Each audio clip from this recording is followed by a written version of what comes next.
Okay, so for this time, masasaksihan po natin ang willingness po ni na Brian and Ruth to serve one another as husband and wife as they go on with the slicing of their cake. And it goes with the saying that the bigger the slice, the bigger the love. Kaya kailangan talaga ni Brian and Ruth ang pag-slice ng kanilang cake. At sabay pa silang magsislice. Oo. Igagay ni Brian yung hand ni Ruth.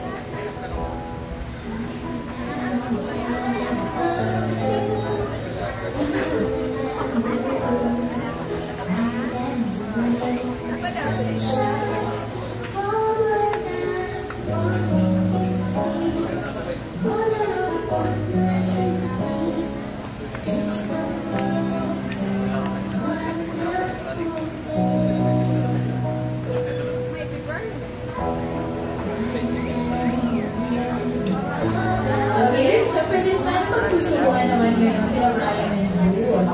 So dito, malalaman natin kung sino ang sino ang may mas malaking pagmamahal.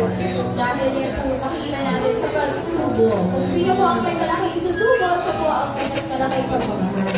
So una, susubukan ni Brian si Ruth. Kailangan nilakihan ni Brian ang pag-slice ng cake at pagsubo kay Ruth. Dahil ang matitirang cake sa platito, isusubo lahat ni Ruth kay Brian. Ayan, Brian, maligyan mo ka na, ha? Binalik niya sa kanilang pinatuhan. Okay. So, ngayon, it's Ruth. It's your turn. Ayan, isubo mo na lahat kay Brian and Ruth. Wow! Nako! At syempre pa, ano ang ating hihilingin ngayon?